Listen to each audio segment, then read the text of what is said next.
السلام عليكم ورحمة الله وبركاته. من درة الملاعب استاد الملك فهد الدولي في مدينة الرياض، نمسي عليكم أيها الأحبة أينما كنتم، في انتظار اللقاء المرتقب بين شيخ الأندية وفخر العاصمة وعزها الشباب ونادي النصر الشقيق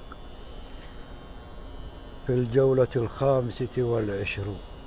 نسأل الله التوفيق لشيخ الأندية والحصول على 33 نقطة. النقاط 33 هذه استعصت علينا في 3 لقاءات، نسأل الله العظيم أن تستسلم لنا ال3 نقاط. الآن بوادر فريق الشباب يدخلون مع المضمار، أول واحد يدخل الآن خالي الملعب من الجمهور، لا نسبة قليلة. هذا مدرج الشباب ما فيه إلا 3 أنفار، مدرج النصر لنا 40% ولهم 60. هذاك المدخل فيه أحد الشبابيين.